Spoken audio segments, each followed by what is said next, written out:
The DIESOL podcast. Digital integration in English as a second or other language. Episode 48. Interview with Larry Ferlazzo.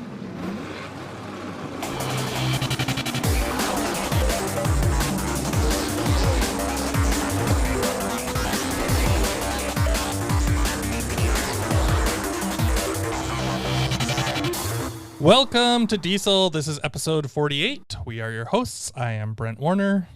And I'm Michelle Reyes. Hey, Brent. Hey. How's it going? Good. As of this recording, I am in Washington State on vacation with my family. So I'm sure I'm doing very well. Haven't figured out how to be in two places at once. Yeah. Well, you record part of it beforehand and then you go and do what you need to do and unplug for the rest of the time. How are you doing? And I guess as of this recording, I might be getting ready to go teach overseas. Oh. So, well, who knows? Are you allowed to say where you're going? Not yet, but okay. Moving back and forth with COVID, you never know. Things are changing day by day right now. So. Indeed. So this episode we're pretty excited about because we're getting into the beginning of the school year, and we do have a special guest here today, Larry Ferlazzo, who we've been working, trying to get an interview with for Larry Ferlazzo. Who is that guy? So yeah, we've got Larry here. We're happy Yay. about that, and it's a great timing, kind of beginning of the school year as people are starting to step back into their mind space for classes and teaching and all of those things. For those of you that were lucky enough to step away from it for a little while, not all of us were, but but if you have been on vacation, we're hopefully gonna help you kind of get back into the game. And so yeah, we're happy here, Esol. Let's give a little intro. Yeah, but first, did you say vacation? Remember, our audience is teachers. We don't get vacations. Yeah, I know, but we like to talk about it as if it's happening, right? So. Okay, so Larry, oh my goodness, how do I give you a proper introduction? So for many of us, I'm sure many of our guests, Larry has been influential. I first learned about him when I was a brand new teacher and I was searching for ESL tools or ESL websites. And of course, pops up Larry Ferlazzo's websites of the day. And I think at the time, maybe it was a blog, because I know it's changed here and there. And boy, he is everywhere now.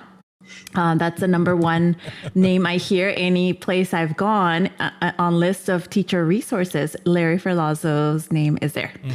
So Larry, I know that you have several books and you've got all sorts of projects. Your most upcoming, I think you have a second edition of the ESL ELL Teacher Survival Guide, or is it the Toolbox? The Survival Guide. The Survival Guide. Yes. And you've got plenty of other books. You're a teacher yourself, and you, I think, were recently back in the classroom. So can you, what do our listeners, and perhaps overseas, who may not have access to some of your stuff, what are the give us a little bit of a bio here, whatever it is you want to highlight. Sure.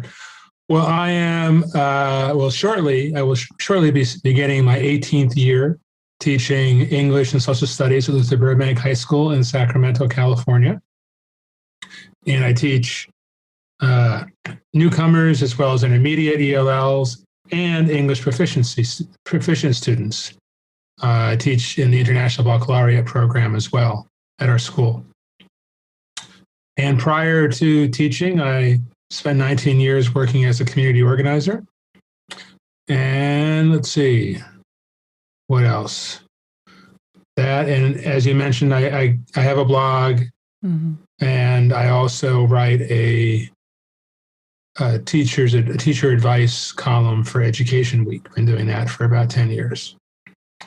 So that sort of encompasses. That's enough. A little bit. A little bit. And of course, we all know Larry's won several awards. He's won a Leadership for a Changing World Award from the Ford Foundation.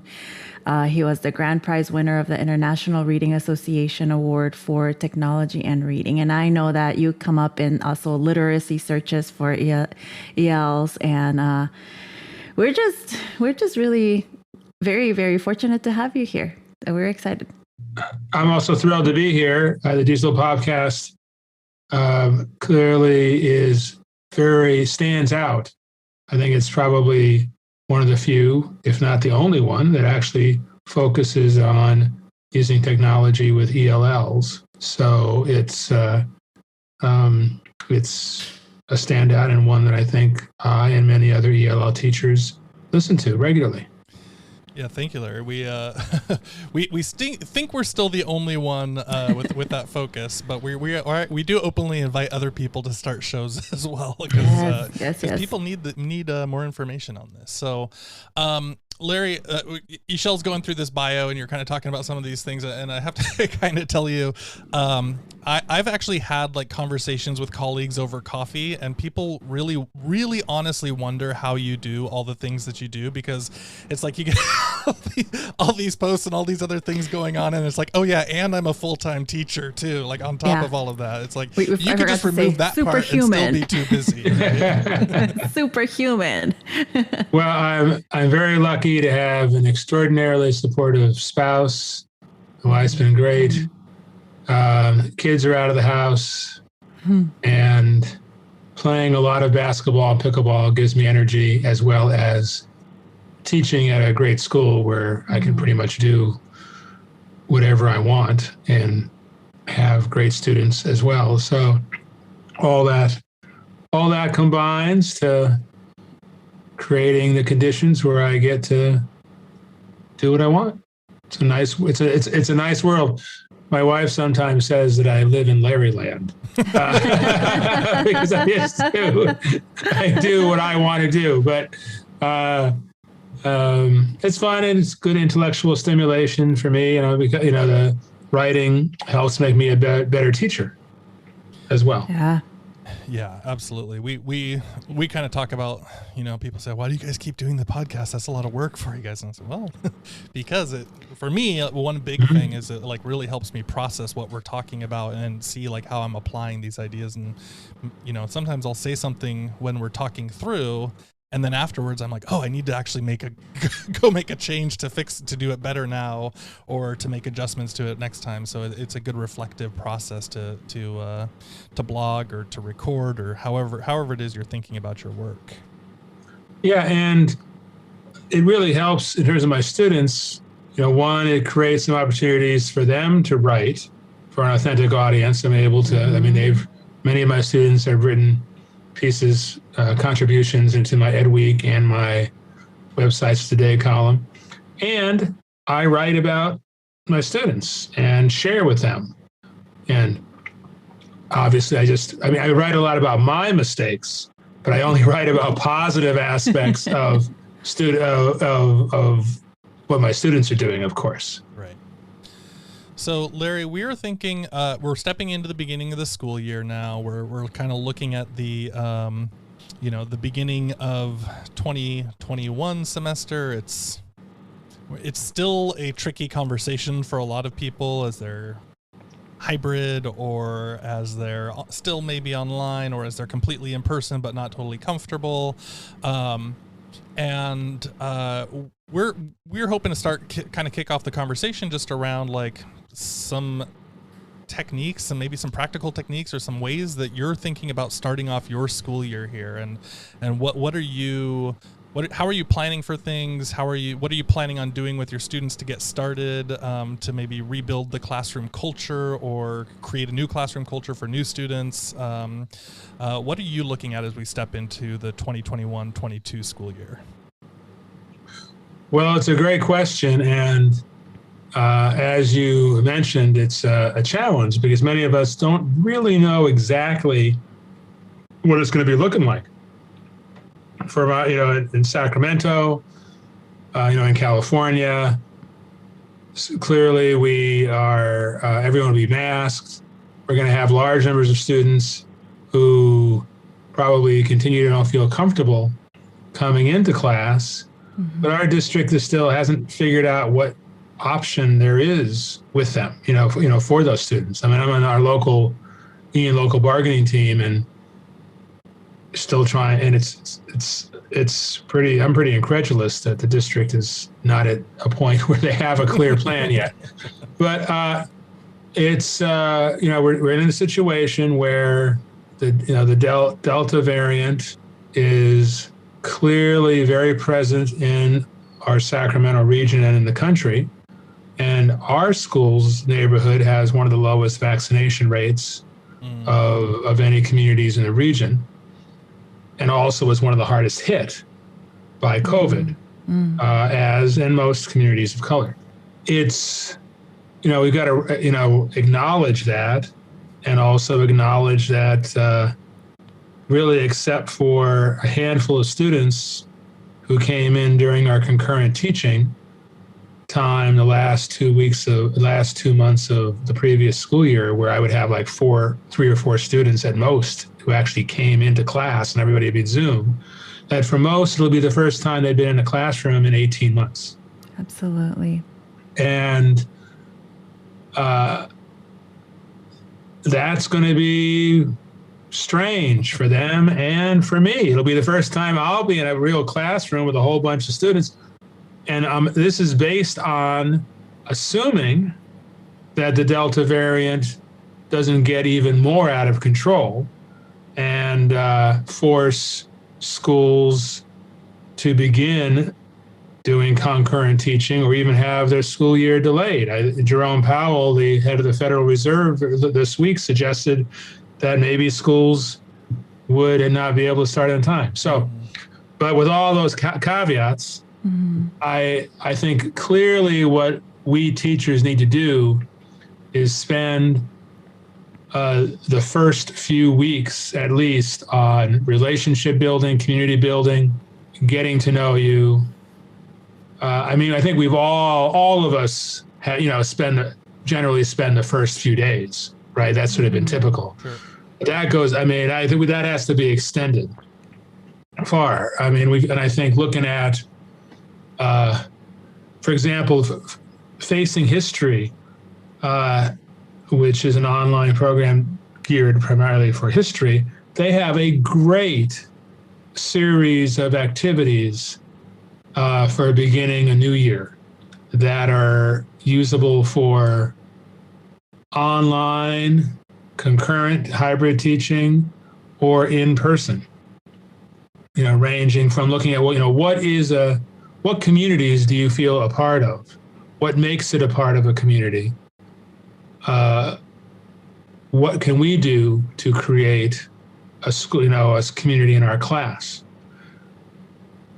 I also do, typically students do presentations. They say, and this is for newcomers or intermediates or advanced English proficient students.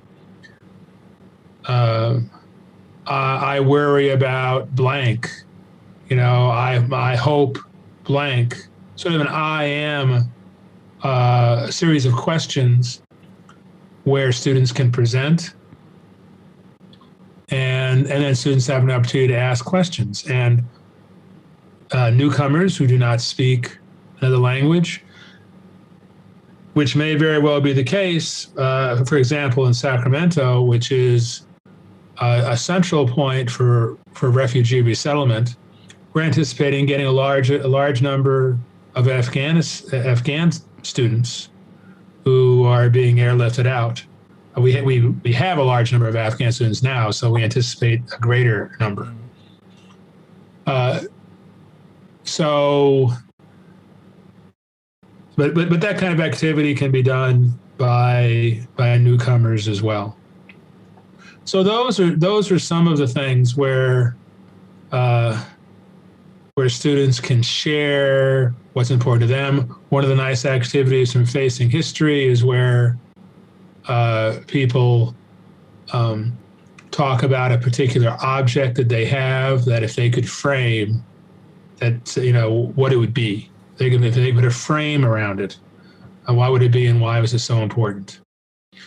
One of the other activities I do, which I learned last year through an article in Edutopia, was the idea of having students taking turns dedicating each day to someone, a fictional character, a family member, an athlete who inspires them, and why they are inspired by them. So beginning that,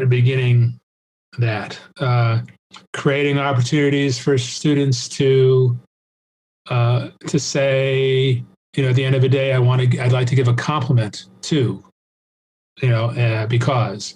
So really making a high priority of doing a lot of these kind of community building activities, making them routine so they don't just stop near the beginning of the year. We need to continue that.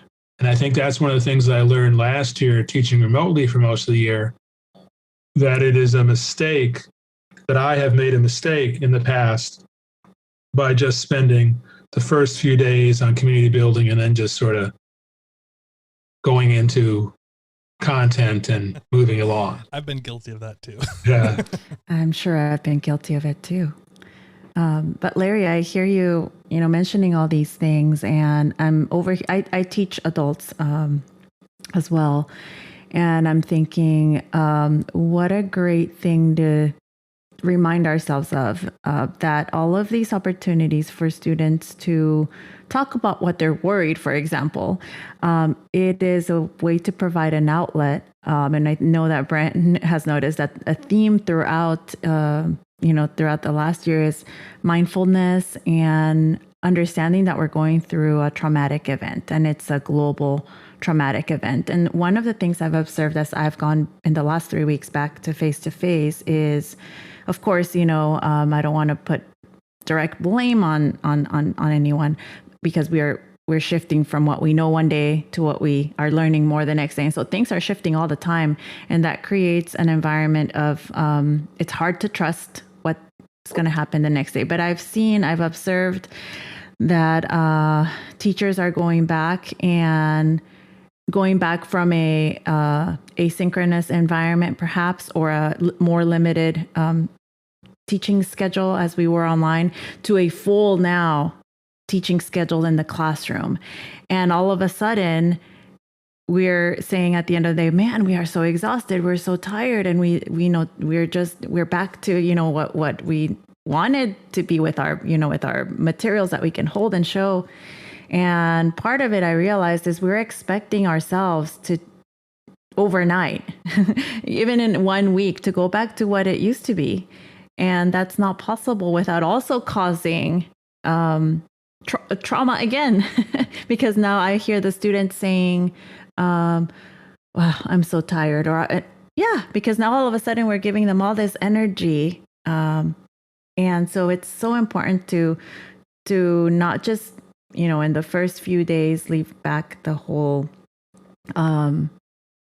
building community. And I think the first few days should just be, hey, let's talk about where you are, how you're feeling, and then slowly transition. But I noticed that in my case, we were back to lesson this, lesson that, and suddenly part of it when I was talking to colleagues is that we felt I think we imposed that expectation of ourselves. But I guess my question here is, how do we also maybe reach out to our directors or supervisors and also help them to understand that that's what we need a little bit extra time to do in the classroom? How do we get buy-in from them? Because oftentimes I felt like, we could have just, we could have asked our supervisor, hey, we need time for this. And we just sort of ourselves went back to what we expected it should be face-to-face. And I'm thinking, well, at the beginning, we were understanding of students being in front of the screen all the time. And now we have to also be equally understanding of suddenly being brought back to all this energy. Mm-hmm. So I think any administrator, any halfway competent administrator should recognize that. I mean, I know during a regular school year, I stay in good shape, but during the beginning of a school year, the first 2 weeks of every school year, I am exhausted at the end of the year, at the end of the day, totally exhausted. And I know that is going to be the case, and even worse. And as you say, the students are going to feel, students haven't been, at least in Sacramento and in most of California, students have not been in a classroom for a full school day. We had half days. Right. Mm-hmm. We all need grace. And I think one of the other problems, and one of my big concerns, is I have very little confidence that districts, well, I think, put it this way, I think the pandemic has made transparent the lack of competent leadership at many school districts. That prior to the pandemic, I think it was easy for districts to just sort of function barely, right? I mean, they just had to do what they usually do. And but this says you can't do that in the middle of a pandemic. And it's really made dysfunctionality transparent. So I think in a lot of districts, even though they have all this money, this needed money from the American Rescue Plan, I'm not confident that a lot of districts are putting the resources and time that are needed into planning to how to support student mental health needs. And which means it's going to be on us. Mm-hmm. And I don't think districts are taking seriously the fact that now we all teach in a one-to-one school where everybody has a laptop or a tablet. And that's a whole different dynamic. And I think districts are going to leave, it's going to be up to us to figure this out because districts are not going to take it seriously and provide support to teachers. I mean, there's just, or many districts are not. Mm-hmm. So I think we teachers, as we always do, will make it work and create a caring environment for our students. But the question is, at what cost to us? And I'm not particularly hopeful. Mm. I think there are going to be a lot of burned out teachers a lot earlier this year than we usually, do. Every year, whether we admit it or not, all of us begin a countdown at the end of the year at a certain point, right? At a certain point. Maybe it's not public, but in our heads, right?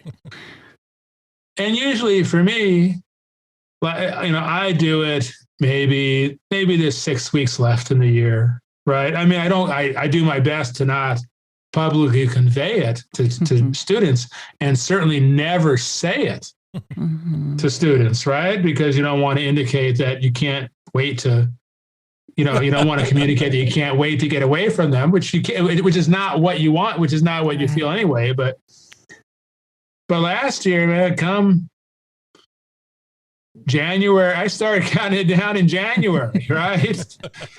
And I'm sure I was not alone. And I don't know how it's going to be this coming year. Yeah, Larry, I feel that in my bones. And same type of thing too. Like it's not about my students. Like I had really great students this year that were really working hard, but it's also like, we just feel that like pull, right? It's like, we need to be able to separate ourselves. You mentioned earlier, and I was a little surprised to hear you say this, that you were doing concurrent teaching, which I know there's different phrases for this. And I'm thinking that you're talking about the same thing, and that's also called high flex and different things, which is teaching in the classroom and online at the same time. That is, yes. I personally, I find that I would not do it. I find it personally problematic, or if I'm given the choice, like I am worried about like the lack of equity given to different students, or like forgetting about one group of students as they're online and I'm walking around the room, all those types of things. I'd be really interested to hear what your experience with that was, because I know some teachers are also doing the like, I'm going to try this because it helps support more people, and I'm like, yeah, but also it takes away from, it takes away in other ways too. So I'd be really fascinated to hear your experience with that. Well, after going remote, full-time remote, we did go back to in-person and gave students the option to come in person, but having to teach simultaneously, right? And I mean, it was not a very great experience, but even so, I have to admit that, for me, since 90% of my students stayed on Zoom, it wasn't a huge deal. And from what I've read about teachers who've had half and half, that I can't, I mean, my mind would be blown. I don't know how you can do that, right? If there are just 2 or 3 students in the room, it's not that hard to, touch base with them, see how they're doing, and spend the rest of the time with the people on Zoom, right? I mean, but if you have 15 and 15, Jesus, I don't know. And a lot of people did that.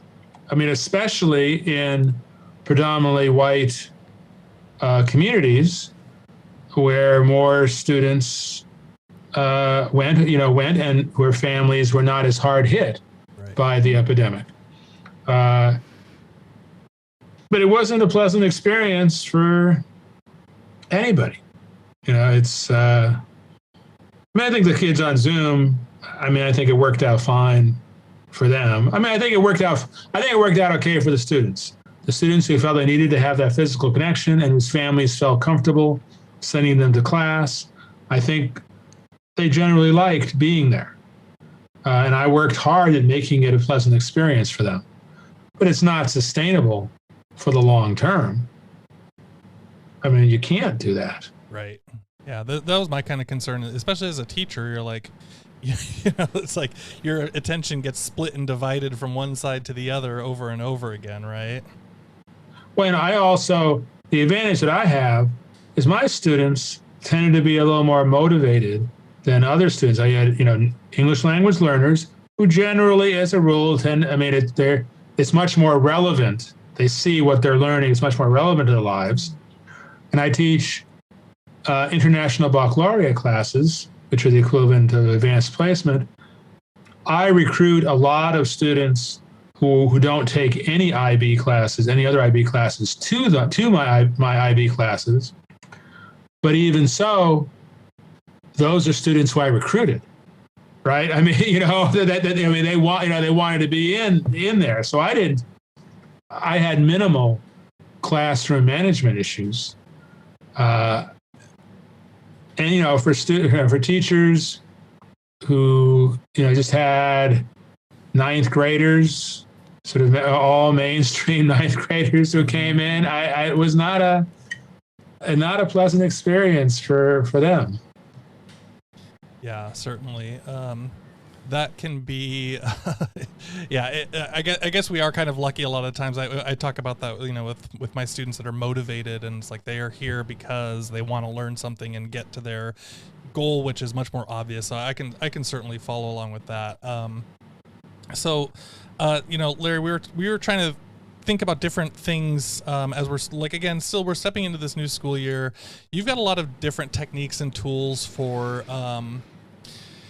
getting students started. We talked about the idea of building the community and working. And all my techniques always work. 100% fail proof. That's amazing, Larry. How do you do that? In Larry land, they work. So one of the things I was thinking about too is, I think it's really important at the beginning of the school year to talk about like this idea of activating background knowledge for students, right? As we got language learning and we've got we're trying to get connected with everybody. And so I thought we might talk about that for a little bit. I know you've got a unit in your book, in the ELL Teachers Toolbook here, that talks about just activating background knowledge. And I thought it might be useful to just share a little bit about some of the ways that you help your students do that, to turn on, activate the background knowledge, build the schema, right? Like, what are some of the things that you find useful or productive in connecting with your students that way?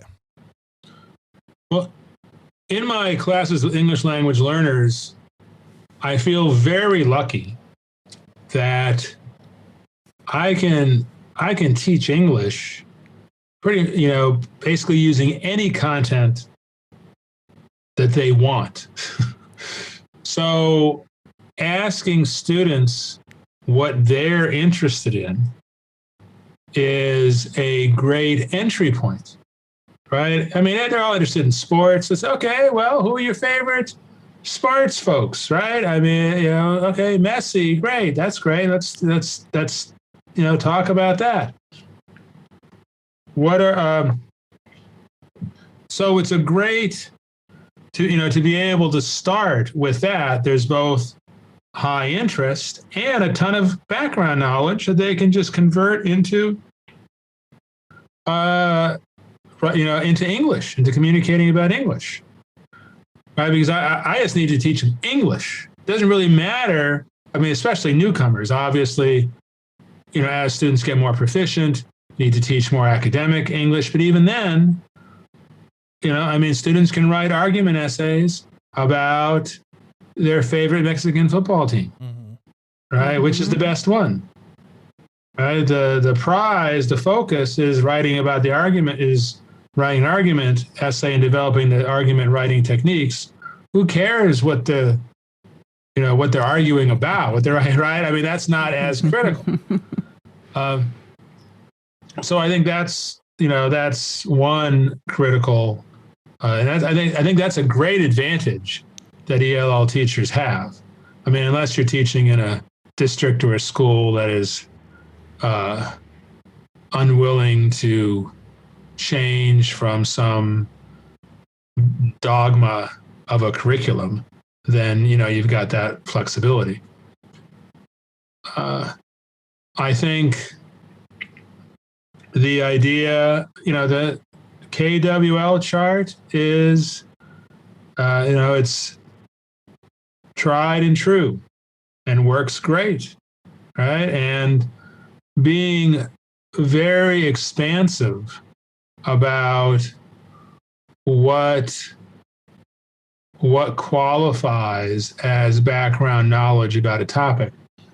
If we're teaching about New Orleans or Mardi Gras, what they may not know about New Orleans and Mardi Gras, but they know about festivals, right? What are the qualities? What happens in the festivals in there? When I teach, last year when I was teaching U.S. history to ELLs, and we were going to go into the American Civil War. Students researched and wrote and talked to their families and made presentations about the civil wars that affected all of their families and in their home countries, which was certainly very insightful. And ironically, the first day of the presentations was the January 6th insurrection, and and to see the picture of the guy carrying the Confederate flag in the Capitol certainly created some opportunities for discussions. So, I think looking in so many topics, there's so much background knowledge that people have. One year when I was teaching U.S. history, and there was, we were talking about Native Americans resisting the Spaniards who were creating missions in California. And, we had people were talking about, okay, would you flee? Or would you fight? And it was fascinating. A lot of students said, "Oh, I'd fight them. If I was a Native American, I would fight them." Then we had a lot of Hmong students whose families and they had just fled through the jungle. The ones who stayed got slaughtered, and they said, "Well, listen, the only reason I'm alive today is because my family fled." Right. right? Wow. And it was really interesting. And that conversation was able, I mean, you couldn't have that conversation in any other environment. And the students who had said they were going to fight started changing their minds. Oh, these are students who actually faced that question. Mm-hmm. Right. And speaking of the Hmong community, yep. go our Olympian, first Hmong Olympian, who won the Suni Lee, right? Yeah. Mm-hmm. Yeah, that was amazing. I could certainly be teaching that in classes this fall. Yeah. Larry, and I love that you mentioned giving students to the option of, or that teachers have the option of using any content that students want in order to teach that. That kind of confirms something. I'm teaching a TOEFL class that Brent knows. Man, at the beginning, I just thought we are teaching TOEFL is, a test prep class. And of course, it takes me extra work to make it a little bit more interesting. But one of the things that I've noticed as we're going back to face right now with the same class, I have the same students still. I initially asked them, what do you like? And some of them said, I like cooking. And these are all male students. I like cooking. I like psychology. I like murder mystery. I like leadership. And so, of course, I thought, all right, well, I'm going to find a podcast because there's a podcast for any of this. And then we're going to listen to them in class. And of course, now, as we're in class face to face, now we can have the better group discussions. Mm-hmm. And what I find is, yes, we found something on cooking. We found something, of course, it wasn't necessarily how to cook, or it was like maybe there's an essay that we read. It's called Let Them Eat Dog. And it's about the recipes for dog. It's an argumentative essay on dog consumption and finding the logical fallacies in what we in the West tend to have for not consuming certain animals. Mm-hmm. And we read it in class, and I told them the day before, I said, we're going to read an essay called, well, I asked them first, would you eat dog? What's the weirdest thing you've eaten? Or what's the weirdest thing you've eaten in America? And so, of course, now, the conversation generates, and I tell them, all right, well, would you eat dog? And all of them, no. And I said, all right, well, tomorrow we're going to read something called Let Them Eat Dog. Mm-hmm. And I'm not telling you anything else. And so why? But it's really neat to see that. And as you say that, what a better way to connect those ideas to the background knowledge that they already bring with them. And I think sometimes we I don't want to say everyone forgets that, but our students come with a wealth of knowledge already. It's just, in their own language. So my next question is maybe what are your go-to resources? Are there any tech favorites tech tool favorites that, I know you've reported in your, in Edutopia on everything under the sun, because that's where I go to, but anything that pops into your mind that, hey, this is what I would use, that I tend to go to or return to, or that has that you've been quite successful or your students love. What are some of those resources or that you might suggest? Well, there are several. Certainly, Google Classroom and Google Jamboards are very helpful. And I like Padlet as well. Mm-hmm. Padlet allows students to record, to draw. It's very, very intuitive to use. That's in terms of, I think, creation. Mm-hmm. For consumption, Duolingo,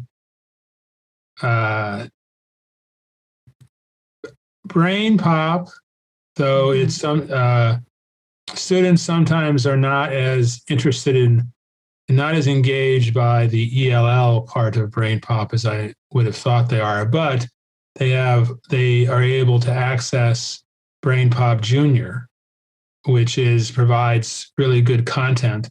And the great thing about Brain Pop is they have assuming your school has an account, has the easiest animation tool to use. Raz Kids, which is, again, I think, you've got to, pay, if you get a classroom subscription, maybe $90 for a year. has a lot of books that students can access and read and have it read to them. Lingo Hut is really good because it has so many engaging resources for so many different languages. What's Lingo Hut, Larry? I've never heard of this. I've never heard of. Yeah, it's or Raz Kids. These are a couple of ones for me. Yeah, so Lingo Hut, you know, is free. You just go in there, and it is pretty much. I mean, for a ton of different languages, it's a graduated language development program.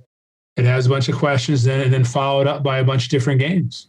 Oh, you know, so students like it a lot, and it's free. It's, you know, like I said, you don't have to register. You just go in and do it.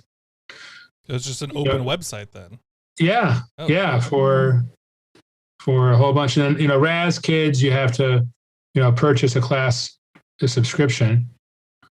And students like Get Epic, which is another place to read, sort of like Raz Kids. You know, those are some of the ones that I have found particularly useful. Now, Larry, you also mentioned Duolingo. I know a lot of people kind of think of that, you know, as like a casual way to study another language. Maybe I'm going to go traveling or something. How are you introducing that to your students? Like, what are you doing with that? Oh, students love it. I mean, my students just, I mean, ever since Duolingo began, students just really enjoy. It's gamified. They have Duolingo Classroom, so that you can actually assign things. Oh, okay. I don't do that, but I mean, but you can do that. So are you mostly just telling them, hey, this is a great resource, go use it, or are you working together with them through activities? Or no, pretty much for Duolingo, it's like, okay, you know, we generally I'll have a time in class where, okay, you can choose to do, you know, you've got 20 minutes, do Duolingo, Brain Pop, Raz Kids. Oh, cool. So like whatever. Almost choice board on these free versions of the games, right? And I'll get a report. I know. Lingo Hut, I don't get a report, but I mean, students,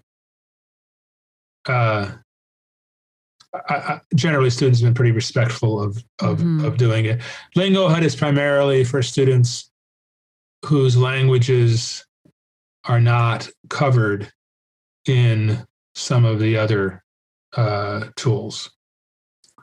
So yeah, like I said, it's a choice board. It's individual. It's reading, right? I mean, many classes across the board, students get 15, 20 minutes to read. You get 15, 20 minutes to do, you know, any of these. And I have students share what they learned with the class, so they have to sort of teach the class something that they learned during that time. Awesome. I love that, because that's one of the things that I try and do with my students too, is to encourage them to be autonomous with their learning, right? And so if you can add a little bit of that into class, but it's like, hey, choose what you're going to do, work on it for yourself, report back to me, but really it's your responsibility. Then, you know, what the thing that makes me the happiest is when my students leave my class and then the next semester they come back in and they're like, I'm still using this. Right. And I'm like, yes, wonderful. That's exactly what we want. Yeah. And students use Duolingo more than any other program outside of my class. And that's been consistent since Duolingo began. Yeah. I'm going to start introducing it a little bit more myself. I just hadn't thought about it. You know, for whatever reason in my head, I'm like, Duolingo is awesome, but like, I kind of think of it as like hobby, you know, like I'm going to go to Spain. So I'm going to practice my Spanish for a few weeks before I with Duolingo. But yeah. Hey, they have that Duolingo English proficiency test now. Right. Is, you know, yeah. Like it's the TOEFL kind of equivalent. There's out there. I haven't been in a while. I'll have to go check it out a little bit some more. So, all right. So, So Larry, there's so much here to think about today, and we're really grateful to have you. We did want to say we were going to give away a copy of your book. So the ELL Teacher's Toolbook. We're for someone who's listening, if you go into the show notes on this episode, so it'll be diesel.org/47, the number 47. Then we'll have a way for you to sign up to get a copy. Larry, we're not we've done this before, and it's like get someone to sign it and then ship it back. We're not going to do all that stuff. So sorry, no signature from Larry this time around. But you can get his virtual smile, I suppose. And also we do have to be clear too that we're going to ship it to the U.S. because we had trying these games of like, hey, let's give stuff away, and it's like, oh, okay, we have to get this shipped off to the Ukraine somehow, and it's going to cost us $200. So for the pandemic, and during the pandemic, they were also not shipping. Countries are closed down. It's like we can't get anything out there. So I do apologize. I hate to be so U.S. centric, and I know we've got more and more listeners growing overseas, but for now, until we get like a significant I don't know, something, we're going to keep it to the United States for now. But go check that out, diesel.org/48. All right, it is time for our fun finds. And again, I've been spending a lot of time on Instagram because I took a social media hiatus, but this time is another, I found another cool Instagram account, and also it belongs to my niece. So the name is in Spanish. She is Primavera Color Limon, and I'll have to check the show notes for the spelling. But she started up through the pandemic, she started up a little home kind of out of the corner of her heart little business to help people heal with plants. And it's stuff that she's used. So I think she sells little bundles of different types of plants aromatic plants to help you cope with stress. And so that's kind of a labor of love for her. And right now she's just looking for support. So Primavera Color Limon, and that means spring, the color of lemon, or lemon colored spring is what it means. Nice. So check her out. Okay. Mine is a new podcast called Spectacular Vernacular by Ben Zimmer. So I don't know if you're familiar. I'm like a Ben Zimmer nerd. He's a linguist and a lexicographer who contributes for like Wall Street Journal and The Atlantic, and he does just all these cool like digging into language stuff. But now he's got this podcast on Slate. Together with another with another co-host, and only the first episode has come out so far. Maybe the second one will be out by the time this comes, but it's called Spectacular Vernacular. The first episode, they interviewed John Linnell from They Might Be Giants, which also kind of captured my heart a bit. And they talked about his project of basically putting together a pop album in Latin and how he did that with language and all those things. So a lot of fun. New podcast, Spectacular Vernacular. And if you're a language nerd, it might be a good find for you. Larry, what do you got?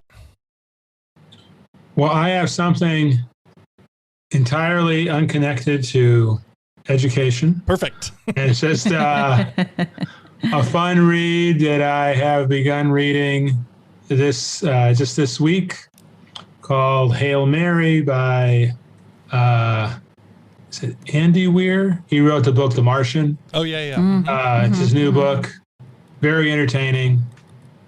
So if you need some. I mean, it's a lot of hard science. I generally skip over that part since I don't understand it. But it's very engaging. Yeah, the Martian was a lot of fun for me too. Mm-hmm. I didn't know that was out. Is that recent or is that within the last? Yeah, I think it's pretty recent. Okay, cool. Awesome. So check those things out. We'll have links to all of them in the show notes. Thank you so much for listening to the show. You could win a one-of-a-kind DIESOL pin by leaving us a review on Apple Podcasts. If you're giving us a shout out any other way, tag us so that we know. Tag us on social media. Of course, we do have the Patreon if you're looking to support. We've got the $1, the $3, and the $6 tier. We're still sorting that out a bit, but we are going to have the little bonus episode with Larry, just some quick fun questions. So go ahead and check that out if you want to hear Larry's answers to some of these wild questions that we come up with over there. For show notes and other episodes, please check out diesel.org/40. Wait, are we at 47? 48? Are we at 48? Okay, 48. Sorry, I think I said 47 before. Yeah. So 48, diesel.org/48. And of course, you can listen to us on Voice Ed Canada at voiced.ca. You can find the show. We are at Diesel Pod, and I am at Brent G. Warner. You can find me, Esol, at ixy_pixie. That's IXY_PIXY. And for Larry, you can find him at Larry Ferlazzo. That's it, right, Larry? Your Twitter. Yeah, yes, at Larry Ferlazzo. Easy Sorry. No underscores, no any extra anything. It's just at Larry Ferlazzo, double Z. Larry, in addition to that, are there any places that people can find you? Well, I have a blog. Just search Larry Ferlazzo, and websites today, and you can see the classroom Q&A, the blog for Education Week, the Teacher Advice blog, and I too have a podcast, but it's just 10 minutes a show that accompanies my EdWeek columns. We'll have links to all of those things, and then. Finally, Larry, you also you mentioned that it's going to be a few months away, but you do have the new version of your book. Can you let people know what's coming up? Sure. My colleague Katie Holsonevsky and I are writing the second edition of the ESL/ELL Teacher Survival Guide, and it'll be twice the length of the first edition with guest chapters from 9 other ELL teachers, including Carol Salva, Tan Nguyen, Valentina Gonzalez, and Antoinette Perez. Jeez. All the rock Jesse stars. Bell, Cindy Garcia, Stephen Flanor, bunch. So it'll be pretty good.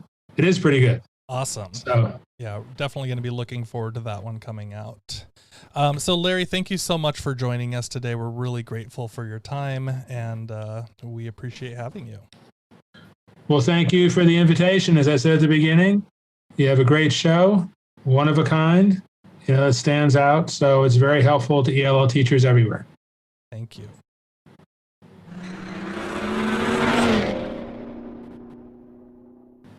In Espanol, thank you is gracias. Gracias por tuning in to the Diesel podcast. Thanks, everybody. Thank you.